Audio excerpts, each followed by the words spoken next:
This episode of Monty's Minute is brought to you by Netflix. For a free 30-day trial, head on over to netflix.com/GamebreakerTV.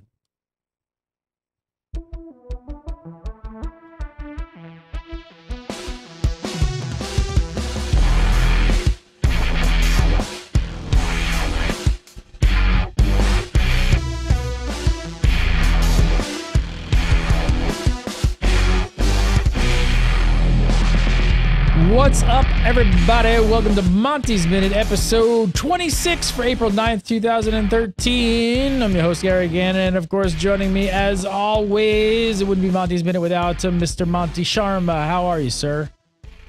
I'm good, Gary. I'm just realizing that when I see my own video image on top of that picture of me that's 10 years old, how far my hair's receded, my eyes look so...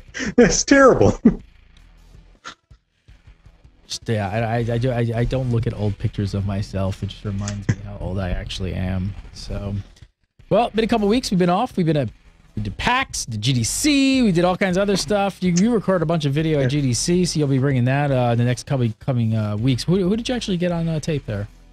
So I got a few folks who were, industry grabs for, how'd you get in? What are you doing? And then talked to the folks at World of Tanks, and it was really kind of interesting to see what they're doing in terms of going, multi-IP, buying up studios, all of that. That's a very interesting company. That's a company that, for the next year or two is going to provide a lot of entertainment to the industry watchers.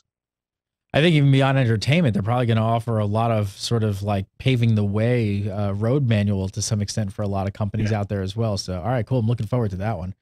All right, so first up this week from McKay from Austin, Texas. He says, Max says, hey guys, I'd love to hear your thoughts on the perception and reality of executives, particularly in huge corporations, being held accountable for individual games problems. He says, of course, I'm talking about John Riccitello resigning from EA. Thanks for cutting to the chase. He says, even though his resignation letter was all about the company's bottom line for the fiscal year, the timing of it ties to the Sims issue, whether it was related or not. Since there were lots of calling for EA executive heads on the internet cauldron, how fair and realistic do you think this really is and what actually goes on in the boardroom? Thanks, Max. And I'm just going to add to that just today was the official announcement that EA was crowned the worst company in America, which I don't particularly agree with. We're actually going to write up. There's a hilarious rebuttal letter from EA that we're covering right now. It should be up on the site. Yeah. And I mean, they're not the worst company in America. Let's be honest, but just kind of so. Yeah, when it comes to boardroom stuff, you got to realize that the CEO is several levels removed from the head of the studio or the executive producer for the title. So, the errors that may occur, they go through all sorts of different people before it's Riccitello's fault. Now, this isn't like the UK where a senior person says, oh, wow, we screwed up. I'm going to fall on my sword. I'll take responsibility. This is America. You don't take responsibility till you're forced to. Exactly. So, having said that, think about what EA has been going through.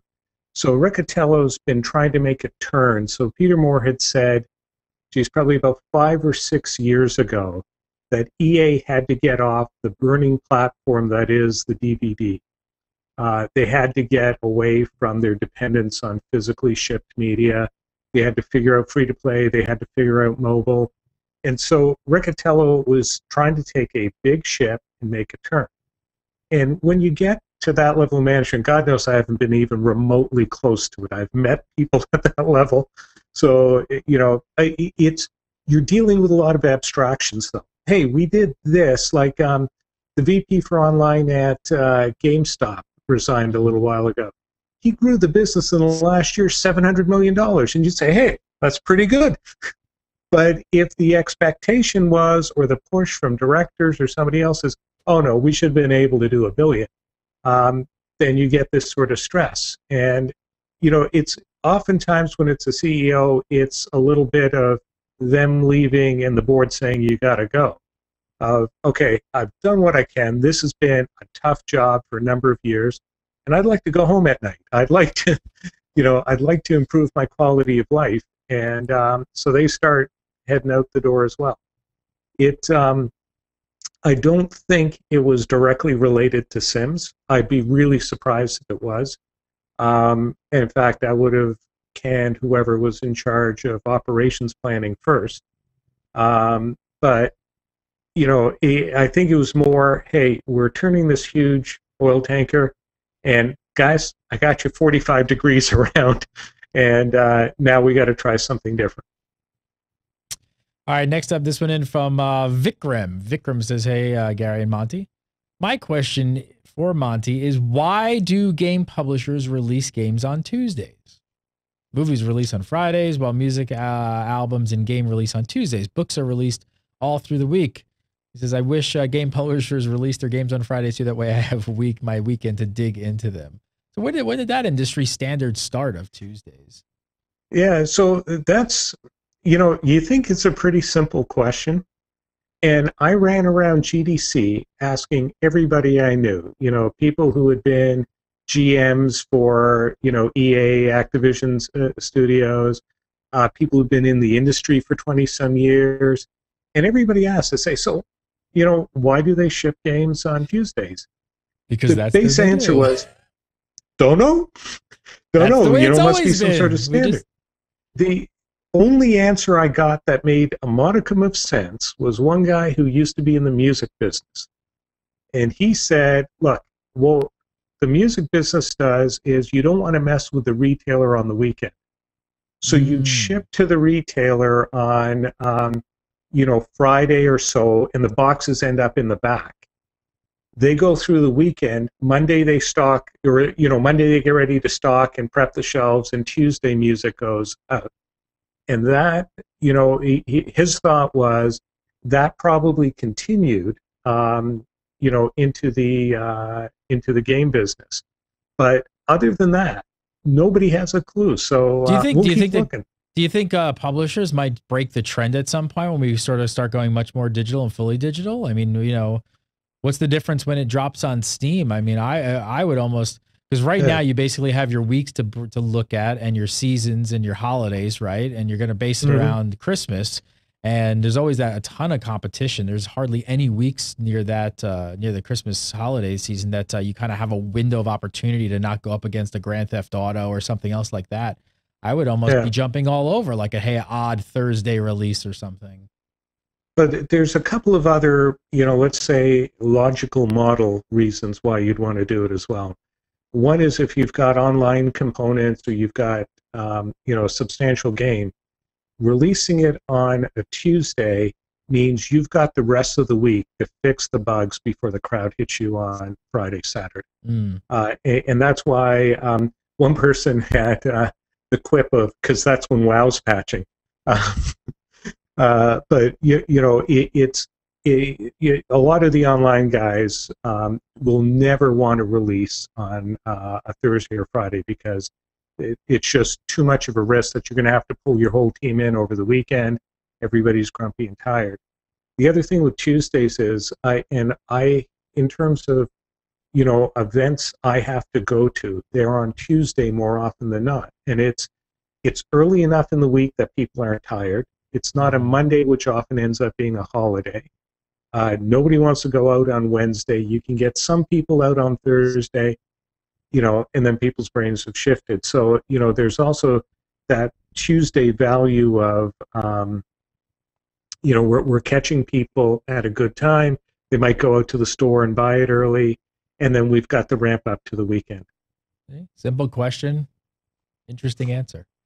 All right, the next one up is pretty long. From Sheldon, a Gamebreaker fan. So Sheldon says, hello, Monty.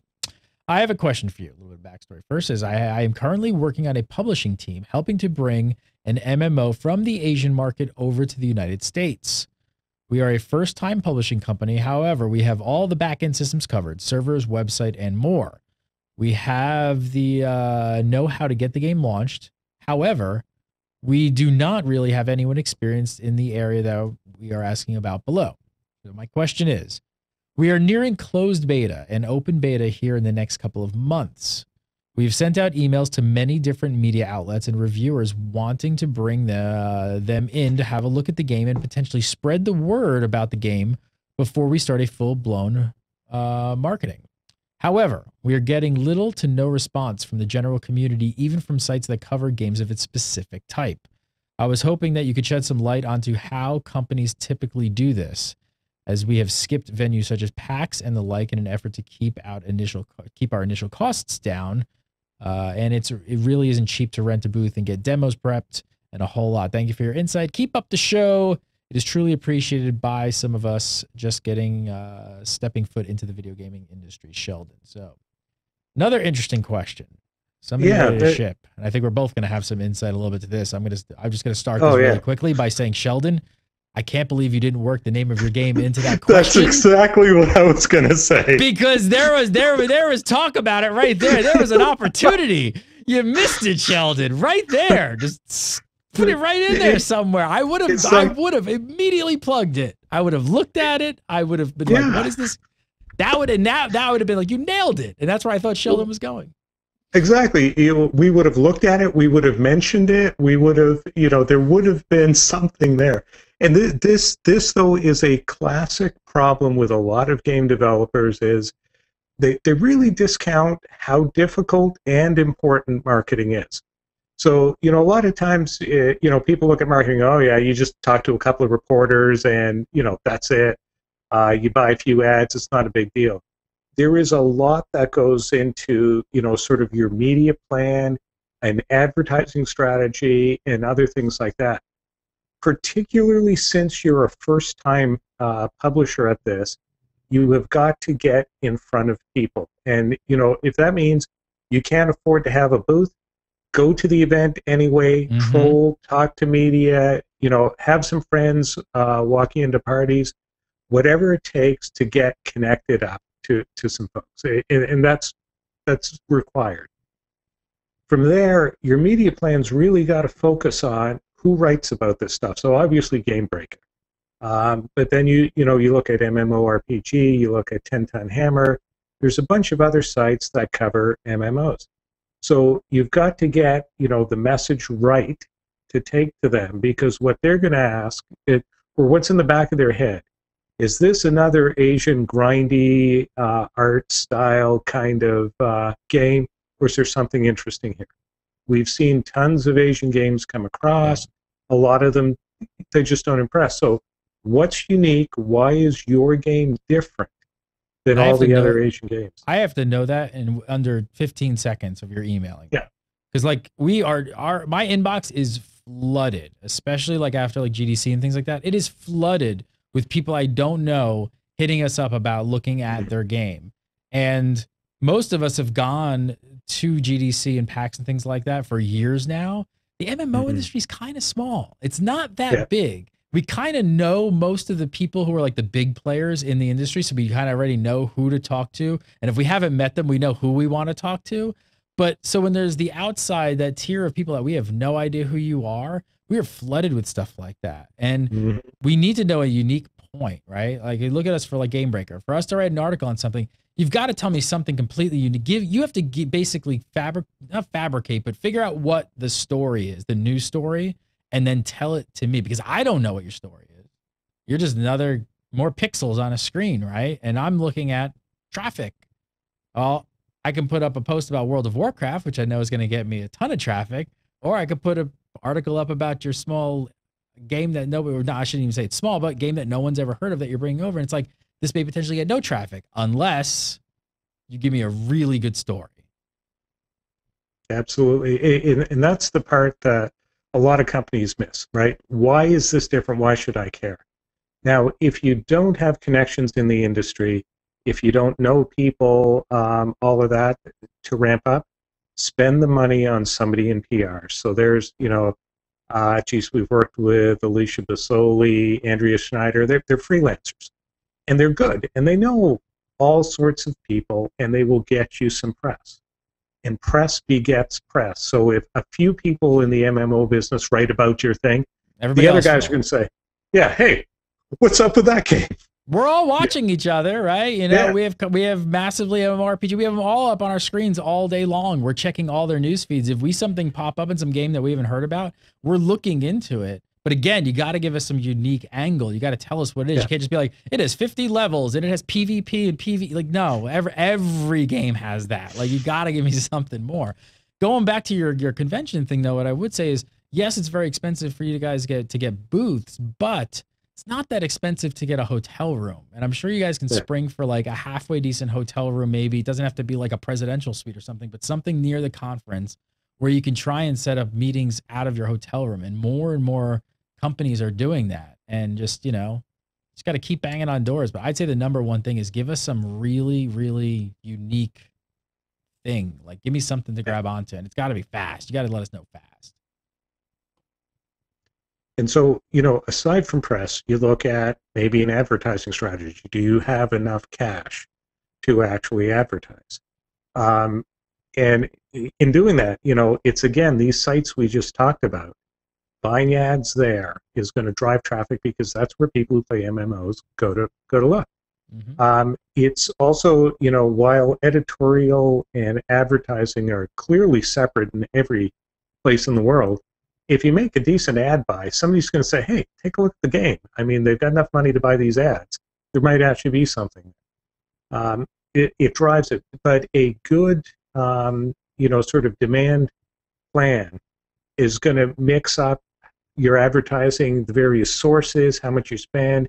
You're going to be analyzing your cost per lead, cost per converted player, cost per paying player. All of these things, you know, need to be figured out and planned for. And if you don't have that figured out and you haven't budgeted for it, you're in for a rough ride. There's no other way to put it. I mean, I am reviewing business plans for an accelerator here in Boston, Mass Challenge. And as I'm going through them over and over again, you get these genius technical people who just say, yeah, we're going to market this online. Well, what the hell does that mean? You know, it means you have no idea of how to really drive it. So, you know, let's bring it back in a more positive way. You know, look at PR. If you can do it yourselves, great. If you can't, for even a few $1,000s, you can get a pro to hold your hand for a week or two, and that'll get you going. And once you know the reporters, you can go back to them. That you build up a rapport. Figure out some sort of advertising strategy or something else to get you some of that demand. And you've got to time and focus things so that you have some sort of a boom. And if you don't, you know, you'll just disappear. There's too much news. Yeah, think outside of the box too, right? Like, you know, it's not that difficult to find Gamebreaker's address in our box. Right. Send us something completely bizarre and out of you know, get some not just like, you know, not a USB keychain that I'm gonna like, you know, get at anything, like something off the wall, like send, right? I mean, you make a couple of those, you send it to PC Gamer, send pie. Yeah, if we had like a cake or something with your game on it, I'd be like, check this out. Look what these people sent me. Like, this is crazy. I'm gonna look at this game. Think outside of the box. There's a lot of things you can do, but just standard bullet pointed emails or something, we're flooded with those. We're flooded. Did you ever hear about the game Smuggle Truck? No. No, it was developed by it's actually a company in Boston, Alchemy Labs, where one of their team was having a problem with their immigration into the U.S., and they were all angst-ridden about it. And so they built this game, which was essentially an iPad sort of tilt game. You got to hold the balance right as this truck smuggles illegal aliens into the country. Well, everybody went ballistic. They made New York Times, they made Wall Street Journal. They were, you know, they were covered all over the place. So then what they did was they changed the name to Snuggle Truck, and what was coming across the border was stuffed animals. Oh my God, it's brilliant. They got a huge rise out of that, you know, and it's something like that of like, get your attention somehow. So they did really well. They're a clever bunch there. That's brilliant. All right, moving on. Next up, this is from CK. CK says, Monty, what are your thoughts on Oculus Rift? If you guys don't know what Oculus Rift is, that's the new virtual reality thing-majig head-mounted thing you put on, and you kind of, you know, it's virtual reality, and you're going to be putting it in your homes. CK says 3 monitor Eyefinity setups are nice, but I've always thought the virtual reality was the next leap in immersive gameplay. The device seemed to be a huge hit at CES 2013. According to the company, they're shipping 10,000 dev kits with some of today's top developers included. A consumer version is on the horizon as soon as there's a library of games to support this device. Did you get to try it at GDC? Because they had it there. I did not get to try it. They had the longest line I've ever seen at GDC. Exactly. That's why I didn't try it. And it was just like, I'm not waiting in line for anything. It was a huge line. So it's an interesting thing. So, I'll give you my take, and let me know if you had the same sense. Is it looked really cool, and, you hook it up with a Razer Hydra, and you've got a whole lot of VR movement. That part's neat. People seem to be impressed with the graphics and how it looked, because a lot of those sort of big screen in your face things in the past have been heavy and they've been complex. Now they sort of deal a little bit with the weight of it, with sort of the harness they have that goes over your head. Holds the weight better, and people didn't seem to be overly fatigued with it, but they were only trying it for a few minutes. Try that for a few hours and see what it looks like. The bottom line for me is, one, when you're wearing it, you look like a dork. Because you got this black thing with a flat panel jutting out from your face. There's limited places that you're going to be willing to use that. Well, I don't believe you don't take that anywhere, but this is like a PC device, right? Like, so this is like at your desk at home. If I'm sitting somewhere and I've got roommates around and things like that, they're going to call me a dork. Marriages will be destabilized if you're sitting around with, because it just, moving your head around, and when you watch people using it, yes, you did look like a dork. Now, having said that, which is odd for me giving fashion advice, if the experience is really, amazing, it's probably going to end up being a niche product. This is not going to be the way, let's say even 30% of the gaming public plays games. It's going to be... This is a device for old guys with too much money like you and me, right? Like, you're just like, I buy green lasers and I buy Oculus Rift. I mean, who knows what the price point on this thing is going to be first of all. But college students aren't going to buy this thing. It's got to be, I'm going to guess, a few $100, closer to $500. I mean, it looks like a pretty hardy piece of like hardware. Right. Yeah, and so it's going to be, you're absolutely right. I mean, I'll probably buy because I'm a fool for that sort of stuff. That's what I mean. Like, you'll just buy it and be like, I know it's going to end up in a drawer somewhere and I won't use it for that long, but I got to see what this thing is like. Talking about checking it out, it's funny that we said that, because I had the same experience. I went there, the line was way too long. I couldn't wait on it because I had some other meetings. But I was like, you know what? I've got 10 minutes. I'm just going to stand here and watch people as they put it on. And I was really watching to actually see their reactions on people's faces, or just how they reacted to it. And I have to say, what I was kind of surprised, I expected more people to be like, holy crap, like, and I didn't get that. They didn't have this wow moment when they put it on. And I was kind of surprised. Like, I really thought when they maybe put it on that people were going to sort of have this like, that this looks amazing kind of reaction. And I didn't see anyone that had. I mean, I regret that I only saw like 3 or 4 people, but still. Right. No, but this is GDC. This isn't CES. This isn't PAX. So you're not dealing with normal people. You're dealing with game developers who are jaded. They were game players. So if you grew up in the 80s, 90s, you were constantly upgrading your rig. You were buying all this stuff, and you've seen a lot of hardware products come down the pipe. So I wouldn't read too much into that part of it. I just think cost and the way it looks, it's very limited. It's actually, 3D TVs have essentially failed in the marketplace. Yep. And when I saw the first 3D TV, I don't know, 4 or 5 years ago at CES, I looked at it and I said, gee, I have a hard enough time to get my family to watch TV in HD. Am I going to get them to put on a pair of glasses to watch TV? No way in hell. It sounds like such a simple thing, but it's the truth. And you see why it didn't take off. I think they're going to have a really hard time getting a decent market share. I think it's going to be a hard road. It's going to be a struggle.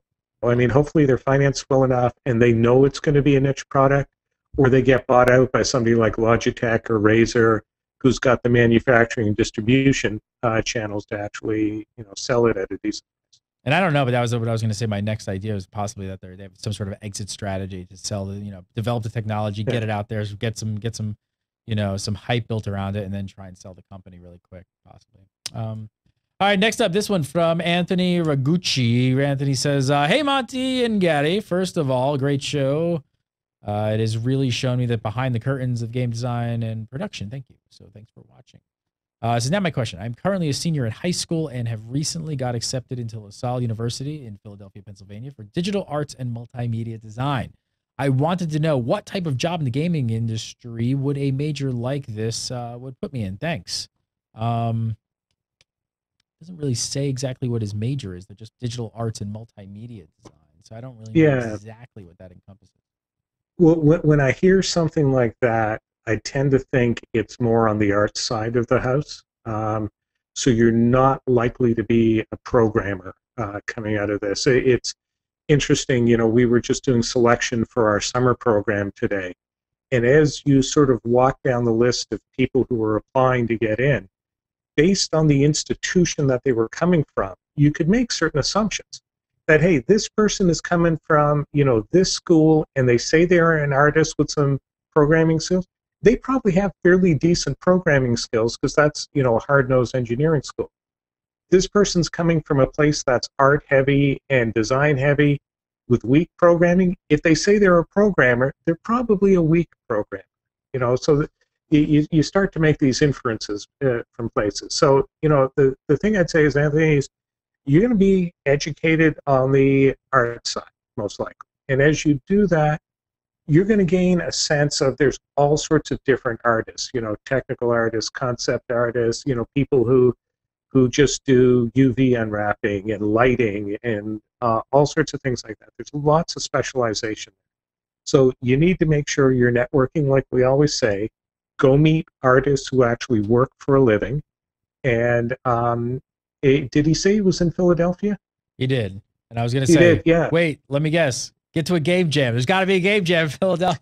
Well, start making a game. Nate Solomon's working on an incubator in Philly where they're trying to help build up the game industry and try and organize some things. So reach out and help the guy out, and you'll get to meet some folks. And, as you do that, you'll really begin to realize there's hundreds of variations of artists. And you need to find out what you're best and happiest at. And that's where you end up. Mr. Monty Sharma, it's a pleasure as always. If you have a question for Monty, send it over to monty@gamebreaker.tv. That is the email address. You can send Monty questions. Of course, keep an eye on our Facebook and all that good stuff as well for questions. And if you want to follow Monty on Twitter, it's Monster, MONTSTER 27, Monster 27. Always a pleasure, sir. Great time, Gary. You can follow me on Twitter at Gary Gannon, follow Gamebreaker TV at Gamebreaker TV, and we do the show live every single Tuesday at 3 PST. So we'll see you next week for more Monty's Minute. Have a great week.